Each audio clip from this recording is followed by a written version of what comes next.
ഈ ദേവാലയത്തിൽ തിങ്ങിക്കൂടിയിരിക്കുന്ന ആളുകളൊന്നും നാളെ ഉണ്ടാവണം നിർബന്ധമില്ല. ഇന്ന് പണിതുയർത്തുന്ന ദേവാലയങ്ങളിൽ നാളെ നമ്മുടെ കുഞ്ഞുങ്ങളുണ്ടാവണം നിർബന്ധമില്ല. ഇന്ന് മാതാപിതാക്കന്മാർ ചെവി എന്നുള്ളണം. എൻ്റെ കുഞ്ഞ് നാളെ ഈ ദേവാലയത്തിൽ ഈ വിശ്വാസത്തിന് വേണ്ടി ഉണ്ടാകണമെന്ന് ആഗ്രഹിക്കുന്നുണ്ടെങ്കിൽ, പ്രിയമുള്ളവരെ, ആ വിശ്വാസത്തെ ഇന്ന് കാത്തു സൂക്ഷിക്കാൻ നിങ്ങൾ തയ്യാറാകണം. ഇന്ന് തയ്യാറാകണം. അതുപോലെ വൈദികർ ഓർക്കേണ്ട ഒരു കാര്യമുണ്ട്.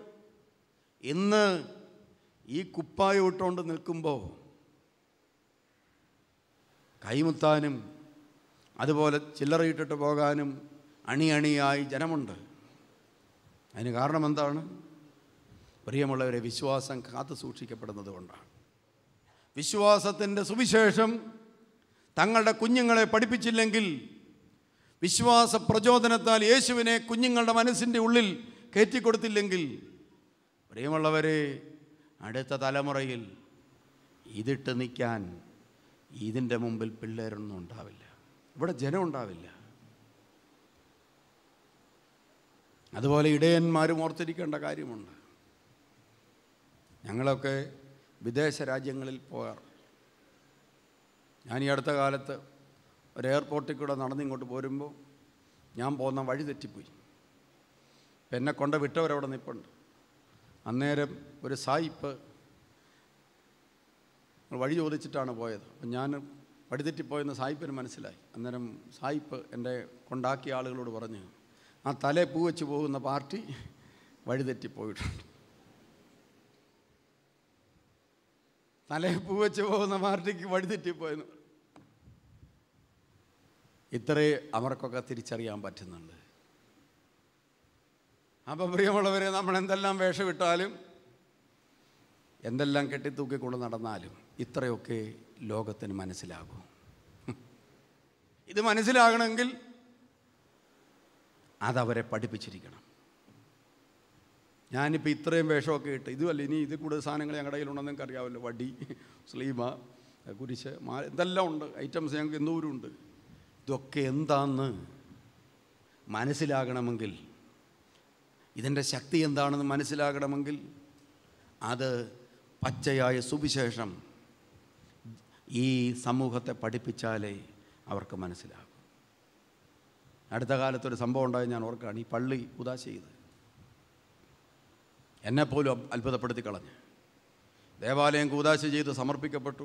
അതിനുശേഷമുള്ള ആദ്യത്തെ ധ്യാനം. ആ ധ്യാനത്തിൻ്റെ സമയത്ത് ഒരു ചെറുപ്പക്കാരൻ ഇവിടുന്ന് ഇറങ്ങി ഓടിയിട്ട് അവൻ പോയി ആ ബാത്റൂമിൻ്റെ പുറത്ത് പോയി നിൽക്കുക. ഉടനെ ശുശ്രൂഷകർ ചോദിച്ചു, നിങ്ങൾ ധ്യാനത്തിൻ്റെ സമയത്ത് എന്താ ഈ ബാഡ്ജൊക്കെ ധരിച്ച് ഇവിടെ നിൽക്കുന്നത്? ഉടനെ പറഞ്ഞ്, ഒരു താടിയും ഒക്കെ ഉള്ളൊരു മനുഷ്യൻ വടിയായിട്ട് വന്ന് എന്നെ ഓടിച്ച് ഞാൻ ഇറങ്ങിപ്പോന്നു പറഞ്ഞു. അന്നേരം അവർ വിചാരിച്ച് മിക്കവാറും ഈ പുള്ളി എവിടെ എന്തെങ്കിലും കാണിച്ച് കാണും, തിരുമേനി എന്ത് ചെയ്യും, ഗെറ്റ് ഔട്ട് അടിച്ച് കാണും. അതായിരിക്കും അവർ വിചാരിച്ച്. അതുകൊണ്ട് അവരത് വേണ്ടി. ഞാൻ ധ്യാനം കഴിഞ്ഞ് ഇതിലേ അങ്ങോട്ട് ഇറങ്ങി ചെല്ലുമ്പോൾ ശുശ്രൂഷക്കാർ ഈ പുള്ളിയായിട്ട് ഇങ്ങനെ സംസാരിച്ചു. ഞാൻ ചോദിച്ചു, എന്താ വിഷയം? ഉടനെ അവൻ എന്നോടും പറഞ്ഞു, ഒരു താടി വെച്ച വടിയായിട്ടൊരു മനുഷ്യൻ എന്നെ പള്ളിയിൽ നിന്ന് ഇറക്കി വിട്ടെന്ന്. ഉടനെ ഞാൻ പിടിച്ച് വലിച്ചുകൊണ്ട് വന്നു. ഇനി വരാൻ പറഞ്ഞു. ആരെ ഇറക്കി വിട്ടോന്ന് ചോദിക്കട്ടെ എന്ന് പറഞ്ഞ് ഇവിടെ കൊണ്ടുവന്ന് ഈ പള്ളിയുടെ നേരെ കൊണ്ടുവന്ന് നിർത്തുകയും പുള്ളി അങ്ങോട്ടൊന്ന് നോക്കിയിട്ട് അവിടെ കമന്നടിച്ച് വീണു. എന്നിട്ട് അവിടെ കിടന്ന് ഒച്ചപ്പാട് വെച്ച്. ഉടനെ ഞാൻ ഈ പുള്ളിയെ വീണ്ടും വിടുന്ന് വലിച്ച് തള്ളി ഉന്തി ഞങ്ങളെല്ലാവരും കൂടി ചാപ്പലിൽ കൊണ്ടുവന്നു. ചാപ്പലിൽ കൊണ്ടുവരികയും പുള്ളി പരിമല തിരുമേനയുടെ ഇതാ ചിത്രത്തിലേക്ക് നോക്കും. ആണ്ടിരിക്കുന്ന താടിക്കാരൻ ഈ പുള്ളിയാണ് എന്നെ ഓടിച്ചത്. അപ്പോഴാണ് എനിക്ക് മനസ്സിലായത്, അഭിഷേകം ചെയ്ത് സ്ഥാപിച്ചൊരു ദേവാലയത്തിനുള്ളിൽ അന്ധകാര ശക്തികളുടെ പീഡനവുമായി വന്ന മനുഷ്യന് കാണാൻ പറ്റിയത് ആരുടെ മധ്യസ്ഥതയിൽ ഈ ബലിപീഠം സ്ഥാപിച്ചോ ആ വ്യക്തി വടിയുമായിട്ട് അവിടെ നിൽക്കുന്നു. അങ്ങേരുടെ കയ്യിൽ ഇതാ പണ്ട് കാലത്ത് നമ്മൾ ചിത്രം വരച്ചപ്പോൾ വെച്ചു കൊടുത്ത വടി കണ്ടപ്പോൾ അങ്ങർക്ക് എന്തു തോന്നി? ഇതാ തനിക്കെതിരായി നിൽക്കുന്നതാണെന്നൊരു തോന്നൽ അവൻ്റെ ഉള്ളിലുണ്ടായി. അതിനുശേഷമുള്ള പ്രാർത്ഥനയിൽ അവൻ സുഖപ്പെട്ടു. അതിനുശേഷം ഈ കഴിഞ്ഞ ഇടയിൽ ആ ചെറുപ്പക്കാരൻ ഇവിടെ തിരിച്ചു വന്നു. ഞാൻ അന്നേരം ഈ സംഭവം പറയുകയായിരുന്നു ധ്യാനത്തിന്. ഉടനെ ആ പുള്ളി പറഞ്ഞു, വടിയെടുത്ത് ഓടിച്ചത് എന്നെയാണ് തിരുമേനി എന്ന് പറഞ്ഞു. കണ്ടോ പ്രിയമുള്ളവരെ, ദേവാലയത്തിലെ ബലിപീഠത്തിൻ്റെ പിന്നിൽ ഒരു ബലിപീഠമായി ജീവിതം മാറ്റിയ പിതാവിൻ്റെ സാന്നിധ്യമുണ്ടെന്ന് തിരിച്ചറിയണമെങ്കിൽ സുവിശേഷം കേട്ട് ആ സുവിശേഷത്തിൻ്റെ ചൈതന്യം ഉൾക്കൊണ്ട ഒരു വ്യക്തിക്ക് മാത്രമേ അതിലൂടെ വിമോചനം പ്രാപിച്ച ഒരു വ്യക്തിക്ക് മാത്രമേ സാധിക്കൂ. ആ പാപങ്ങളെ ഏറ്റുപറഞ്ഞ് കഴിഞ്ഞ ദിവസം വേറൊരു മനുഷ്യൻ ഇവിടെ വന്നു. അദ്ദേഹം ഒരു CSIക്കാരനാണ്.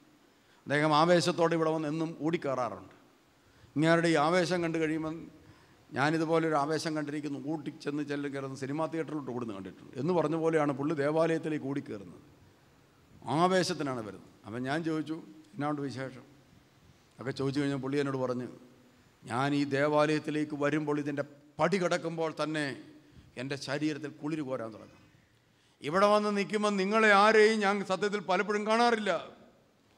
ഈ ദേവാലയത്തിൽ വന്നിരുന്ന് കഴിഞ്ഞാൽ ഇവിടെ യേശു നിൽക്കുന്നതായിട്ടാണ് ഞാൻ കാണുന്നത്. നിങ്ങളെ ഒന്നും ഞങ്ങൾക്ക് കാണാൻ പറ്റുന്നില്ല. യേശുവാണ് ഇവിടെ നിന്ന് ശുശ്രൂഷ ചെയ്യുന്നു തോന്നുന്നു. അതുകൊണ്ടാണ് ഞാനും എൻ്റെ കുടുംബവും ഓടി ഈ ദേവാലയത്തിലേക്കെല്ലാം ഞായറാഴ്ച 1:30 മണിയാകുമ്പോൾ ഓടി ഇതിനകത്ത് വന്ന് കയറുന്നത്. അവരുടെ കണ്ണുകൾ തുറക്കപ്പെട്ടു. ആ മനുഷ്യൻ്റെ ക്യാൻസർ രോഗം സുഖപ്പെട്ടതാണ് കുറേ നാളുകൾക്ക് മുമ്പ്. മാരകമായ ക്യാൻസർ രോഗത്തിൽ നിന്ന് സൗഖ്യപ്പെട്ട മനുഷ്യൻ, ആ മനുഷ്യൻ പറയുകയാണ്, ഇതാ യേശുവാണ് ഇവിടെ നിൽക്കുന്നത് ഞാൻ കാണുന്നത്. ഉണ്ടോ? യേശു ക്രിസ്തു ഇതിൻ്റെ മധ്യത്തിൽ നിൽക്കുന്നതായിട്ടാണ് എനിക്ക് തോന്നുന്നത്. പ്രിയമുള്ള മാരകമായ ക്യാൻസറിൽ നിന്ന് കർത്താവ് സൗഖ്യപ്പെടുത്തി.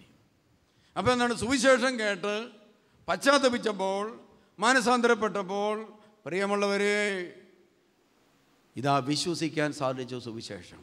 അപ്പോൾ ദൈവരാജ്യത്തിൻ്റെ അനുഭവം, പരിശുദ്ധാത്മാവ് ഇറങ്ങി വന്ന് രോഗങ്ങളെ സുഖപ്പെടുത്തി ശരീരത്തെ ക്ലീനാക്കി. അതുകൊണ്ട് രോഗികളൊന്നും ഭയപ്പെടേണ്ട കാര്യമില്ല. നിങ്ങളെന്ത് ചെയ്യണം? അനുതപിക്കണം. പാപങ്ങൾ, ഘനീഭവിച്ചിരിക്കുന്ന പാപങ്ങളുണ്ട്. നമ്മുടേത് മാത്രമല്ല, വല്യപ്പൻ്റേതും കാണും. പണ്ട് നടത്തിയിട്ടുള്ള വെള്ളം കുടിയും അതുപോലെ എന്നാ പറയുന്നത്, കടമറ്റത്ത് സേവയും അടക്കമുള്ള സാധനം പശ്ചാത്തപിച്ചിട്ടുണ്ടാകുകയില്ല. സൈറ്റൻ വർഷിപ്പാണ്. കടമറ്റം സേവ എന്ന് പറയുന്ന ഒരു സൈറ്റൻ വർഷിപ്പാണ്. മദ്യം വെച്ചുകൊണ്ടുള്ള കളിയാണിത്. ഇത് അവസാനിപ്പിച്ച് ഒരു പുരോഹിതൻ്റെ മുമ്പിൽ കുമ്പസാരിച്ച് പാപങ്ങൾ ഏറ്റുപറഞ്ഞ് ഉപേക്ഷിച്ച് യേശുവിനെ സ്വീകരിച്ചില്ലെങ്കിൽ കുടുംബം തീരുന്ന കേസാണ്.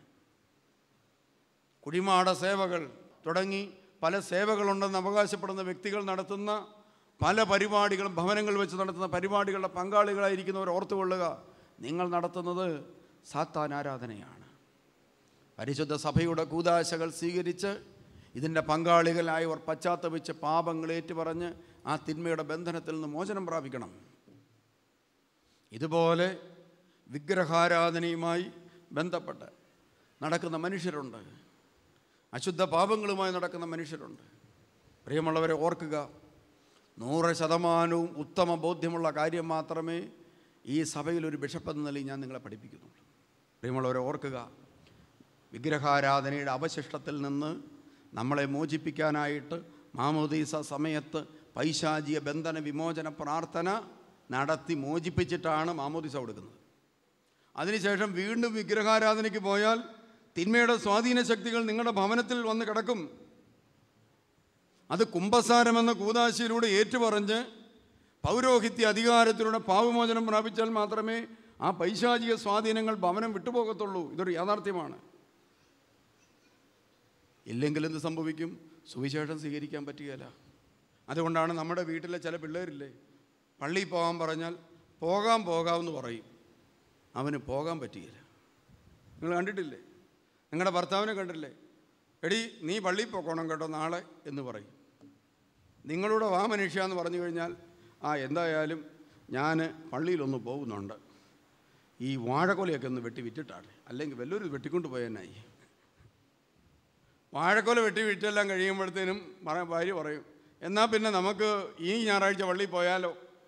അന്നേരം പറയും, പശു പ്രസവിക്കാനായിട്ട് നിൽക്കുക, അതങ്ങാനൊന്ന് പ്രസവിച്ച് കഴിയട്ടെ, അത് കഴിഞ്ഞ് പോവാം.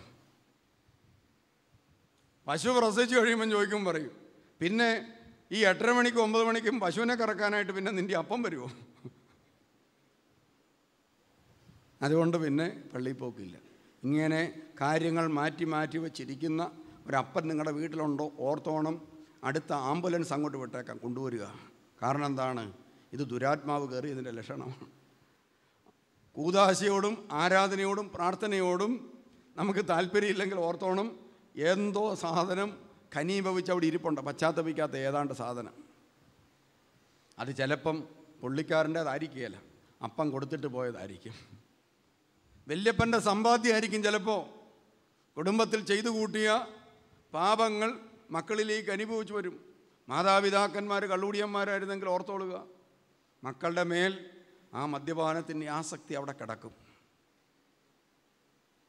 മാരകപാപങ്ങൾ, വിഗ്രഹാരാധന, മ്ലേച്ഛത, അശുദ്ധി, ഇത് പണ്ട് കാലത്തുള്ളതാണെങ്കിൽ അത് പിള്ളേരിലും കിടക്കും. കുമ്പസാരിക്കണം, പശ്ചാത്തപിക്കണം, ഖനീഭവിച്ച പാപങ്ങളെക്കുറിച്ച് മാപ്പ് ചോദിക്കണം. അതുകൊണ്ട് കരുണയ്ക്ക് വേണ്ടി പ്രാർത്ഥിക്കണം. നിങ്ങളുടെ പള്ളിയിൽ പോകാതിരിക്കുന്ന പാർട്ടികളുണ്ടല്ലോ, നിങ്ങൾ മുട്ടുമ്മേ നിന്ന് എന്തു ചെയ്യണം? കരങ്ങൾ ഉയർത്തി നിങ്ങളുടെ വീട്ടിൽ നിന്ന്, ദൈവമേ, ഈ അച്ചായൻ്റെ മേൽ നിലനിൽക്കുന്ന പാപത്തിൻ്റെ ചങ്ങലകൾ പൊട്ടാൻ ഞാൻ പ്രാർത്ഥിക്കുന്നു, കരുണ തോന്നണമേ എന്ന് പറഞ്ഞൊന്ന് പ്രാർത്ഥിച്ചേ. 1 മാസം പ്രാർത്ഥിച്ച് കഴിയുമ്പോൾ പുള്ളിക്കാരന് തന്നെ തോന്നും, എടി നീ എപ്പോഴാണ് തൂത്തൂട്ടിക്ക് പോകുന്നത്? എനിക്കൂടി ഒന്ന് പോകണം, കുമ്പസാരിച്ചാൽ കൊള്ളാമെന്ന് ആഗ്രഹം തന്നെ പറയും. അതിന് പകരം നമ്മൾ ചെയ്യുന്നതാണ്, ഇവിടുത്തെ വാക്യം മുഴുവൻ എഴുതിയെടുത്തുകൊണ്ട് പോകും. ചെന്ന് കഴിയുമ്പോൾ തന്നെ ചെവിക്കീഴ് എന്നുകൊണ്ട് പറയും, അതേണ്ട 2 തെസ്സലോനിക്ക 2:6 തൊട്ട് 11 പറയും, സാത്താൻ നിങ്ങളുടെ തലയ്ക്കകത്തിരിക്കുക. ഈ ഉപദേശം ആർക്കും ആവശ്യമില്ല. ഉപദേശം കൊണ്ട് ആരും രക്ഷപ്പെടുകയില്ല. തിരുവചനത്താൽ, കൂദാശകളാൽ മോചിപ്പിക്കപ്പെടുന്ന മനുഷ്യർ മാത്രമേ രക്ഷ പ്രാപിക്കൂ. അതുകൊണ്ട് ഈ സ്ത്രീകൾ ഉപദേശം അവസാനിപ്പിച്ചാൽ തന്നെ ഭർത്താക്കന്മാർ രക്ഷപ്പെടും. നിങ്ങൾ ആ ഉപദേശ പരിപാടി നിർത്തുക. എന്നിട്ട് എന്ത് ചെയ്യുക? നിങ്ങൾ പരിത്യാഗ പ്രാർത്ഥന സ്വീകരിക്കുക. നിങ്ങൾ ഉപവസിക്കാൻ തുടങ്ങുക. 1 2 നേരം ഉപവസിച്ചാൽ നിങ്ങൾക്കൊന്നും സംഭവിക്കുക. നിങ്ങൾ വിചാരിക്കും വയറ് കാഞ്ഞു പോകുമായിരിക്കും, ഒന്നും സംഭവിക്കുകയില്ല. 2 3 ലിറ്റർ വെള്ളം കുടിക്കുക, അപ്പോൾ പിന്നെ വിശക്കത്തുമില്ല. ഒരാഴ്ചയൊന്നും ഭക്ഷണം കഴിക്കാതിരുന്നാൽ പ്രിയമുള്ളവർ ഒരു ആരോഗ്യ പ്രശ്നം ഉണ്ടാകുകയില്ല. വെള്ളം മാത്രം കുടിച്ചാലും ജീവിക്കാം. അതുകൊണ്ടല്ലേ രാവിലെ മുതൽ ഭക്ഷണം കഴിക്കാതെ ഓപ്പറേഷൻ വൈകുന്നേരം നടക്കുന്ന ആളെയും പച്ചവെള്ളം കൊടുക്കാതെ ഇട്ടാലും അവർക്കൊരു കുഴപ്പം സംഭവിക്കും. ഡോക്ടർമാർ അതുകൊണ്ട് അങ്ങനെ ചെയ്യുന്നു. അതുകൊണ്ട് ഓർക്കുക, ഇതാ ഖനീഭവിച്ച പാപങ്ങൾ നിങ്ങളുടെ മാതാപിതാക്കന്മാരിലുണ്ടോ? ഖനീഭവിച്ച പാപങ്ങൾ കുഞ്ഞുങ്ങളിലുണ്ടോ? ചിലപ്പോൾ മാതാപിതാക്കന്മാർ പാപത്തിൽ ജീവിച്ചു, കുഞ്ഞുങ്ങളിൽ പാപം ഖനീഭവിച്ചു കാണും. മാപ്പ് ചോദിച്ച് കുഞ്ഞുങ്ങൾക്ക് വേണ്ടി പ്രാർത്ഥിക്കാൻ, അവരുടെ പാപങ്ങൾക്ക് വേണ്ടി ദൈവതിരുസന്നിധിയിൽ കാൽവറിയിലേക്ക് അത് ഏൽപ്പിച്ചു കൊടുത്തുകൊണ്ട് കരുണയ്ക്ക് വേണ്ടി നിങ്ങൾ യാചിക്കുക. നിങ്ങളുടെ കുടുംബത്തിൽ ആ പ്രാർത്ഥന ഫലിക്കും, ഒരിക്കലും നിഷ്ഫലമാകുകയില്ല. നിങ്ങൾ ദൈവതിരുസന്നിധിയിൽ വന്ന് നിങ്ങൾക്ക് സമയം കിട്ടുമ്പോൾ ഞായറാഴ്ച ദിവസം ഉച്ചകഴിഞ്ഞെന്നുള്ളതാക്കണ്ട. ഒരു ബുധനാഴ്ചയോ വ്യാഴാഴ്ചയോ വെള്ളിയാഴ്ചയോ ഒക്കെ സമയമുള്ളപ്പോൾ ഇങ്ങോട്ട് പോരും. ഇവിടെ പള്ളി എപ്പോഴും തുറന്നിട്ടിരിക്കുക. ഇവിടെ ഇരുന്ന് അതിനാണ് ഈ കാർപ്പറ്റ് ഇട്ടത് തന്നെ. ഇതിനാണ് നമ്മുടെ നാട്ടിൽ കാർപ്പറ്റ് പറ്റുന്ന പരിപാടി അല്ലാഞ്ഞിട്ടും ഈ കാർപ്പറ്റ് ഇവിടെ ഇട്ടതിന് കാരണം എന്താണെന്നറിയോ? ആരെങ്കിലും മുട്ടുമ്മേ നിന്ന് പ്രാർത്ഥിച്ചോട്ടെന്ന് വിചാരിച്ചാണ്. ടൈലേ നിൽക്കുമ്പം മുട്ടിന് വേദന എടുക്കുമല്ലോ എന്ന് വിചാരിച്ചാണ് കാർപ്പറ്റ് ഇട്ടിരിക്കുന്നത്. അതുകൊണ്ട് അവിടെ വന്നിരുന്ന് ഉപവസിച്ച് പ്രാർത്ഥിക്കുക. തന്നെ കുമ്പസാരിക്കണമെന്ന് തോന്നും, തന്നെ പാപങ്ങൾ ഏറ്റുപറയും, തന്നെ മോചനമുണ്ടാകും. അതുപോലെ നിങ്ങളുടെ കുഞ്ഞുങ്ങൾക്ക് വേണ്ടി പരാതിയും പറഞ്ഞുകൊണ്ട് ഇങ്ങോട്ട് വന്നിട്ട് ഒരു കാര്യവുമില്ല. നിങ്ങളെന്ത് ചെയ്യാണ്? നിങ്ങളുടെ കുഞ്ഞുങ്ങൾക്ക് വേണ്ടി ഇവിടെ വന്നിരുന്ന് മുട്ടുമേ നിന്ന് കരഞ്ഞ കുഞ്ഞുങ്ങൾക്ക് വേണ്ടി പ്രാർത്ഥിക്കുക. കുറേ നാൾ പ്രാർത്ഥിച്ച് കഴിയുമ്പോൾ തന്നെ അവർ രക്ഷ പ്രാപിച്ചു വരും. കുറച്ച് ദിവസം കഴിയുമ്പോൾ അയലോക്കംകാർ, വീട്ടിലെല്ലാവരും രക്ഷപ്പെട്ട് കഴിയുമ്പോൾ അയലോക്കംകാർ നിങ്ങളുടെ പെരക്കിട്ട് കല്ലുപറിച്ചെറിയാൻ തുടങ്ങും. നിങ്ങൾ നന്നായിട്ട് പ്രാർത്ഥിക്കുകയും ദൈവം നിങ്ങളുടെ കുടുംബത്തെ അനുഗ്രഹിക്കുകയും ചെയ്യാൻ തുടങ്ങുമ്പോൾ അയലോക്കംകാർ വെറുതെ കല്ലുപറിക്ക് എറിയും. ഉടനെ എന്ത് ചെയ്യാണ്? അയലോക്കംകാരുടെ ഖനീഭവിച്ചിരിക്കുന്ന പാപങ്ങളുടെ മോചനത്തിന് വേണ്ടി നമ്മൾ പ്രാർത്ഥിക്കുക. കുറച്ച് ദിവസം കഴിയുമ്പോൾ അയലോക്കംകാർ തന്നെ എന്ത് ചെയ്യും? ഇങ്ങോട്ട് പോരും. അത് കഴിയുമ്പോൾ പള്ളിയിൽ നിന്നുകൊണ്ട് അനൗൺസ് ചെയ്യും, തൂത്തൂട്ടി ചാപ്പലിലോട്ട് കുറേ പേര് പോകുന്നുണ്ട് എന്ന് പറഞ്ഞുകൊണ്ട് അനൗൺസ് ചെയ്യും. അന്നേരം നിങ്ങൾ അച്ഛനെ തെറി പറയാൻ പോകരുത്. എന്ത് ചെയ്യാണ്? അച്ഛൻ്റെ ഖനീഭവിച്ചിരിക്കുന്ന പാപങ്ങളുടെ മോചനത്തിന് വേണ്ടി പ്രാർത്ഥിക്കുക. അപ്പോൾ തന്നെ കുറച്ച് ദിവസം കഴിയുമ്പം അച്ഛൻ എന്ത് ചെയ്യും? ഇതിൻ്റെ ഫ്രണ്ടിൽ ഇരിപ്പുണ്ടായിരിക്കും.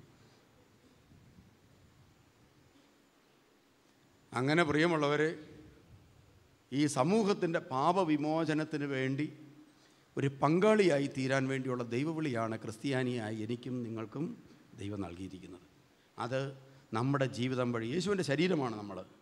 അപ്പോൾ ഈ കാലഘട്ടത്തിൽ യേശുക്രിസ്തുവിൻ്റെ രക്ഷണ്യ പ്രവർത്തനം എന്നിലൂടെയും നിങ്ങളിലൂടെയും തുടരണമെന്ന ദൈവത്തിൻ്റെ പ്രത്യേക പദ്ധതിയുടെ ഭാഗമായിട്ടാണ് ദൈവം നമുക്ക് ചില സഹനങ്ങൾ അനുവദിച്ചിരിക്കുന്നത്. അതുകൊണ്ട് ഇന്നിവിടെ വന്നിരിക്കുന്ന വ്യക്തികൾ, നമ്മൾ ഏതെങ്കിലും ചിലപ്പം ഭർത്താവിൻ്റെ മാനസാന്തരത്തിന് വേണ്ടി ആയിരിക്കാം വന്നിരിക്കുന്നത്.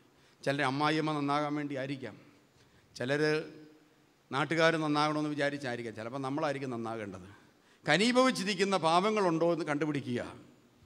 എന്താണ് അതിൻ്റെ ലക്ഷണം? ഇതാ, പള്ളി വന്നു കഴിഞ്ഞാൽ കല്ല് പോലെ ഇരിക്കും ഹൃദയം. ദൈവം മനുഷ്യന് വേണ്ടി മുറിക്കപ്പെടുന്നു എന്ന് പറഞ്ഞ്, ഇതാ ഞാൻ നിനക്ക് വേണ്ടി മുറിക്കപ്പെടുന്നെന്ന് പറഞ്ഞാൽ പോലും കല്ല് പോലെ ഇരിക്കുന്നെങ്കിൽ മനസ്സിലായിക്കോണം, നിങ്ങളുടെ മനസ്സിൽ ഘനീഭവിച്ച പാപമുണ്ട്. ഒരു യഥാർത്ഥ അനുതാപിയാണോ? ദൈവത്തോട് പാപങ്ങൾ ഏറ്റുപറയാൻ പറ്റിയ അനുതാപിയാണോ? നിങ്ങളൊരു വിശുദ്ധ ബലി വന്ന് നിൽക്കുമ്പോൾ ആ ബലിയിൽ അപ്പം മുറിക്കുമ്പോൾ നിങ്ങളുടെ കണ്ണ് നിറയും, നിങ്ങളുടെ ചങ്ക് പിടയ്ക്കും, നിങ്ങളുടെ ചങ്ക് പിടയ്ക്കും. നിങ്ങൾ സുവിശേഷം എടുത്ത് വെച്ച് വായിക്കുമ്പം നിങ്ങളുടെ നെഞ്ചെരിയും, നിങ്ങളുടെ ചങ്ക് പിടയ്ക്കും. സുവിശേഷം കേൾക്കുമ്പോഴും അതുപോലെ തന്നെ, കേട്ടുകൊണ്ടിരിക്കുമ്പം നിങ്ങളുടെ ചങ്കിനകത്തൊരു കാളിച്ച ഉണ്ടാകും. അത് അനുതാപത്തിൻ്റെ ലക്ഷണമാണ്, അനുതാപത്തിൻ്റെ ലക്ഷണമാണ്. ഇത് കേട്ട് കഴിയുമ്പോൾ പ്രിയമുള്ളവരെ, പന്നി വെടിയേറ്റിരിക്കുന്ന പോലെ നമ്മളിരിക്കുന്നെങ്കിൽ മനസ്സിലായിക്കോണം, എന്താണ്, ഒരനക്കവുമില്ല. എങ്കിൽ മനസ്സിലായിക്കോണം, മയക്ക് വെടിയേറ്റ ചില ആന നിൽക്കുന്ന പോലെയാണ് നമ്മളിരിക്കുന്നതെങ്കിൽ നമ്മൾ മനസ്സിലായിക്കോണം, ഘനീഭവിച്ച പാപങ്ങൾ ഉള്ളിലുണ്ട്. അപ്പോൾ കൗൺസിലിംഗ് സ്വീകരിക്കണം. അപ്പോൾ ദൈവവചനം അങ്ങോട്ട് എന്ത് ചെയ്യാണ്? ഷൂട്ട് ചെയ്ത് കയറ്റും, ഇരുത്തി വചനങ്ങൾ ഓരോന്നോരോന്നായി പറഞ്ഞു തരും. ആ വചനങ്ങളുടെ ഭാഗം എഴുതിയെടുത്ത് പ്രത്യേകം പാപമോചന പ്രാർത്ഥന നടത്തും. അപ്പോൾ ഹൃദയം കല്ലുരുകി വരും. പിന്നെ ചിലരുടെ മനസ്സിൽ പാപങ്ങളൊക്കെ ഏറ്റുപറയുന്നു, കുമ്പസാരിക്കുന്നുമുണ്ട്. പക്ഷേ ക്ഷമിക്കാൻ പറ്റാത്ത ഓർമ്മകൾ അവരുടെ മനസ്സിലിങ്ങനെ കിടപ്പുണ്ടായിരിക്കാം. അതാണ് ചിലരുടെ പ്രശ്നം. ചിലർ നന്നാകാത്തതിൻ്റെ കാര്യം ഇതാണ്, അവരുടെ മനസ്സിൽ ക്ഷമിക്കാൻ പറ്റാത്ത ഓർമ്മകൾ ഇങ്ങനെ കിടക്കുകയാണ്, അവരുടെ ഉള്ളിൽ ഇങ്ങനെ കിടക്കുക. അപ്പനോട് ക്ഷമിക്കുകയില്ല, അമ്മയോട് ക്ഷമിക്കുകയില്ല, ഇങ്ങനത്തെ ഓർമ്മകൾ കിടക്കുക. അപ്പോൾ എന്താണ്? അവർക്ക് പശ്ചാത്താപ അനുതാപം കിട്ടുകയില്ല, എത്രയായാലും അവർ നന്നാകുകയില്ല. പിന്നെ ഒരു നിലവിളിയും കരച്ചിലുമൊക്കെ പുറമേ ഉണ്ടാകും. എന്തിനെക്കുറിച്ചാണ്? കോഴി ചത്തുപോയി. എല്ലാ കരച്ചിലും ഒന്നും അനുതാപമല്ല. നമ്മളിൽ പല ആളുകളും എന്താണ് കരയുന്നത്? എന്തിനെക്കുറിച്ചാണ്? അയ്യോ ദൈവമേ, 10 ലിറ്റർ പാല് കിട്ടേണ്ടിയിരുന്ന പശുവാണ്, അത് ചത്തുപോയി. അതിനെക്കുറിച്ച് കരയുന്ന മനുഷ്യരുണ്ട്. അതിന് പറയുന്ന പേരെന്തല്ല? അനുതാപമെന്നല്ല. അനുതാപമല്ലത്. അനുതാപം എന്ന് പറയുന്നത്, എൻ്റെ സ്നേഹസമ്പന്നനായ ദൈവത്തെ ഞാൻ വേദനിപ്പിച്ചല്ലോ എന്നോർത്തുള്ള ദുഃഖത്തിന് പറയുന്ന പേരാണ് അനുതാപം. അതുകൊണ്ട് അനുതാപം വിട്ടുപോയിട്ടുണ്ടെങ്കിൽ ഇതാ വിശ്വാസം പോകും. വിശ്വാസം പോയാൽ സുവിശേഷം സ്വീകരിക്കാൻ പറ്റുകയില്ല. സുവിശേഷം ഇല്ലെങ്കിൽ ദൈവരാജ്യവും ഇല്ല. അവസാനം നമ്മളെന്ത് ചെയ്യും? ഇതാ ദൈവരാജ്യത്തിൽ നിന്ന് പുറന്തള്ളപ്പെട്ടവർക്കുള്ള സ്ഥലത്തിന് പറയുന്ന പേരാണ് നരകം. നരകം എന്ന് പറഞ്ഞാൽ എന്താണ്? പ്രിയമുള്ളവർ, ദൈവമില്ലാത്ത അവസ്ഥ. ദൈവമില്ല, അതുകൊണ്ട് സമാധാനം കാണുകയില്ല, സന്തോഷമില്ല, ഒന്നിലും തൃപ്തിയില്ല, ലഭിച്ചതിനെക്കുറിച്ച് നന്ദി പറയാൻ പറ്റുകയില്ല, നാളെക്കുറിച്ച് ഉത്കണ്ഠ, ആകുലത, നിരാശ, എല്ലാവരോടും അതുകൊണ്ട് ഒരു ഇറിറ്റേഷൻ, മൊത്തത്തിൽ അസ്വസ്ഥത, ഇങ്ങനെയുള്ള അവസ്ഥ. അതുകൊണ്ട് ഇല്ലാത്ത രോഗങ്ങളെല്ലാം കയറി പിടിക്കുന്നു. ഡോക്ടർ നോക്കുമ്പോൾ അസുഖമൊന്നുമില്ല, പക്ഷേ എല്ലാ അസുഖങ്ങളും ദേഹത്തുണ്ട്. ആദി, വ്യാധി, വിഷമം, പിന്നെ വേർക്കുന്നു, പുകച്ചിൽ, ഇങ്ങനെയുള്ള സകല അസുഖങ്ങളും. ഈ ധ്യാനം കൂടാൻ വരുന്ന പലർക്കും എന്താണ്? എന്നാക്കെ അസുഖം മാറിയത്? മൊത്തം അസുഖമായിരുന്നു തിരുമേനി, എല്ലാം മാറി. എന്തൊക്കെ അസുഖമാണ്? കഴിഞ്ഞ ദിവസം ചോദിച്ചു, ഉടനെ പറയുകയാണ്, ദേഹം മുഴുവൻ പുകച്ചിൽ, വേദന മാറി. എന്ത് വേദന? മൊത്തം വേദനയായിരുന്നു, മൊത്തം ശരീരത്തിന് വേദനയായിരുന്നു. വേദന മാറി, നടുവേദന മാറി, അലർജി മാറി, തുമ്മൽ മാറി, ഇങ്ങനത്തെ പല അസ്വസ്ഥതകളും മാറിയതായിട്ടാണ് പറയുന്നത്. എന്താ സംഭവം എന്നറിയാമോ? പശ്ചാത്തപിച്ച് പാപങ്ങൾ ഏറ്റുപറഞ്ഞ് അനുദപിച്ച് പാപത്തെക്കുറിച്ചോർത്ത് കരയാൻ തുടങ്ങി. അപ്പോൾ കിട്ടി കൃപ. കണ്ടോ? അതുകൊണ്ട് നിങ്ങളുടെ വീട്ടിൽ ഘനീഭവിച്ച സാധനങ്ങൾ ഇരിപ്പുണ്ടെങ്കിൽ എടുത്തുകൊണ്ട് വരണം. എന്തിനാണ്? കുമ്പസാരിപ്പിക്കുക. ചില പിള്ളേരായിരിക്കും ഘനീഭവിച്ചിരിക്കുന്നത്, അവരുടെ പാപമല്ല, മാതാപിതാക്കന്മാരുടെ പാപം. സുവിശേഷം മക്കൾ സ്വീകരിക്കാത്തതിൻ്റെ കാരണം ഇതാ ഘനീഭവിച്ച പാപമിരിക്കുന്ന മാതാപിതാക്കന്മാരുടെ മക്കൾ, പ്രിയമുള്ളവരെ, പശ്ചാത്താപവും യേശുവിനെ സ്വീകരിക്കാൻ പറ്റുകയില്ല, സുവിശേഷം സ്വീകരിക്കാൻ പറ്റുകയില്ല, ദൈവവചനം സ്വീകരിക്കാൻ പറ്റില്ല, ബൈബിൾ വായിക്കുകയില്ല, പ്രാർത്ഥിക്കുകയില്ല. അവരെന്ത് ചെയ്യും? അവർ ഇപ്പോൾ ഒരു സാധനം മേടിക്കാൻ കിട്ടും, അത് തലേ തൂത്ത് കഴിഞ്ഞാൽ എന്താണ്? മൊത്തം കൊമ്പ. ഈ മുടിയെല്ലാം കൂടി ഇങ്ങനെ കൂർത്തിരിക്കും, പുറകുവശം കുറേ വടിക്കും. എന്നുവെച്ചാൽ എന്ത് ചെയ്യും? ഒരു കറുത്ത ബനിയനും കൂടി ഇടും, അതോടുകൂടി തീർന്നു. ഏകദേശം ഇതാ പിശാചിൻ്റെ ഭൂമിയിലെ റെപ്രസെൻറ്റേറ്റീവായിട്ട് മാറും. അതിനുശേഷം ഒരു ബൈക്ക് മേടിച്ച് വെച്ച് എന്ത് ചെയ്യും? ഇതിൻ്റെ കൂടിയ ഗ്രേഡാണ്. ഈ സുവിശേഷത്തിലേക്ക് വരുന്ന പോലെ തന്നെയാണ് പ്രിയമുള്ളവരെ സാത്താൻ്റെ കയ്യിലേക്കും പോകുന്നത്. ആദ്യം എന്ത് ചെയ്യും? പള്ളിയിലെ അച്ഛനെ തെറി പറയും. അതാണ് ഒന്നാമത്തെ സംഭവം. അതിനുശേഷം എന്ത് ചെയ്യുന്നു? പള്ളിയിൽ നിന്ന് എങ്ങനെയും പുറത്ത് ചാടും, കുർബാനയ്ക്ക് പോകാൻ കഴിയുകയില്ല. അത് കഴിഞ്ഞാൽ പിന്നെ കറുത്ത ഒരു ബനിയനിടും ഇവിടെ ഒരു എഴുത്തുമായിട്ട്. അപ്പം മനസ്സിലായിക്കോണം പിശാച് റിക്രൂട്ട് ചെയ്തിട്ടുണ്ട്. അത് കഴിയുമ്പോൾ മുടി ശകലം 2 സൈഡിൽ നിന്ന് കളഞ്ഞേച്ച് ഈ കൂർത്ത സാധനം പുരട്ടണമെന്ന് അവന് തോന്നും. അപ്പം മനസ്സിലായിക്കോണം ട്രെയിനിങ് ആരംഭിച്ചു പിശാചിൻ്റെ.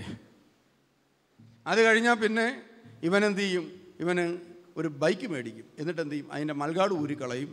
അതിൻ്റെ ഒരു പ്രധാനപ്പെട്ട സാധനങ്ങളൊക്കെ ഉണ്ട്, അതെല്ലാം ഊരിക്കളയും. അപ്പം മനസ്സിലായിക്കോണം ഇതാ പിശാച് അവനെ അപ്പോയിൻമെൻറ്റ് ചെയ്യാൻ പോവുകയാണ്. അത് കഴിഞ്ഞാൽ പിന്നെ പ്രിയമുള്ളവരെ അവൻ ആധ്യാത്മിക മേഖലകളിൽ എല്ലാത്തിനും എതിരാകും. അവസാനം എന്തു ചെയ്യും? അതുകൊണ്ടൊന്നും തീരുകയില്ല. അപ്പോഴും മാലാഖമാർ കൂടെ ഉള്ളതുകൊണ്ട് ബൈക്ക് മറിയാതിരിക്കും. ബൈക്ക് തട്ടിയാലും എന്തു ചെയ്യും? മാലാഖ പിടിച്ചിപ്പുറത്ത് മാറ്റി വെക്കും. അതുകൊണ്ട് ഇതിലൊന്നും തീരാൻ പോകുന്നില്ല.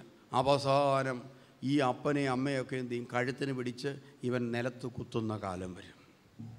അപ്പോഴാണ് മാതാപിതാക്കന്മാർക്ക് ബോധം ഉണ്ടാകുന്നത്. അതുവരെ ഇവർ ഇൻവെസ്റ്റ് ചെയ്യാൻ പോകുന്ന എന്താണ്? കഷ്ടപ്പെട്ടുണ്ടാക്കുന്ന കാശ് മുഴുവനും ഇൻവെസ്റ്റ് ചെയ്ത് തീർന്നു കഴിയുമ്പോഴാണ് പലർക്കും മനസ്സിലാകാൻ പോകുന്നത് ഇൻവെസ്റ്റ് ചെയ്തത് മുഴുവൻ പിശാച് കൊണ്ടുപോയെന്ന്. അതുകൊണ്ട് ഓർക്കുക, ദൈവത്തിനും ദൈവരാജ്യത്തിനും കൂദാശയ്ക്കുമെതിരായിട്ട് നിൽക്കുന്ന കുഞ്ഞുങ്ങളുണ്ടെങ്കിൽ മാതാപിതാക്കന്മാർ ഇതാ ന്യായീകരിച്ചുകൊണ്ടിരുന്നിട്ട് കാര്യമില്ല. അവരെന്ത് ചെയ്യണം? കണ്ണുനീരോടെ പ്രാർത്ഥിക്കണം, ഉപവസിച്ച് പ്രാർത്ഥിക്കണം. അതാണ് ചെയ്യേണ്ടത്. അതുകൊണ്ട് പ്രിയമുള്ളവരെ, നമുക്ക് നമ്മുടെ കുഞ്ഞുങ്ങൾ പാപത്തിലേക്കാണോ പോയിരിക്കുന്നതെന്ന് നോക്കാം. പിശാചിൻ്റെ കൈപ്പിടിയിൽ അവൻ എത്തിച്ചേർന്നിട്ടുണ്ടോ എന്ന് നോക്കുക. പ്രിയമുള്ളവർ, അതിനുശേഷം എന്താണ്? ഈ മൊബൈൽ ഫോൺ മറിച്ച് നോക്കുകയാണ്. മുഴുവൻ സാത്താൻ്റെ കാര്യങ്ങളാണ് അതിനകത്തുള്ളത്. മ്ലേച്ഛതകളും അശുദ്ധികളും എല്ലാം ഇതിനകത്തുണ്ട്. ഇത് 24 മണിക്കൂർ അവൻ കണ്ടുകൊണ്ടിരിക്കുകയാണ്. ഇവൻ്റെ കയ്യിലുണ്ട് സാധനം. ഇതെല്ലാം കാണുന്നത് വഴി ഇവൻ്റെ ഉള്ളിലേക്ക് തിന്മയുടെ ദുരാത്മാക്കൾ കയറിക്കൊണ്ടിരിക്കുകയാണ്. ഒരിക്കലും അവന് സ്വസ്ഥതയും സമാധാനവും സന്തോഷവും കിട്ടുകയാണ്. അങ്ങനെ അവൻ നശിക്കും. അതുകൊണ്ട് നമ്മുടെ കുഞ്ഞുങ്ങൾ നശിക്കാതിരിക്കേണ്ടതിന് സ്നേഹത്തോടെ ദൈവവചനം പറഞ്ഞു പഠിപ്പിക്കുക, അവനെ എളിമപ്പെടാൻ പറഞ്ഞു പഠിപ്പിക്കുക, ശിക്ഷണങ്ങൾ കൊടുത്ത് വളർത്തുക. ഇതൊക്കെ ചെയ്യാനായിട്ട് നമ്മൾ പ്രത്യേകം ശ്രദ്ധിക്കുക.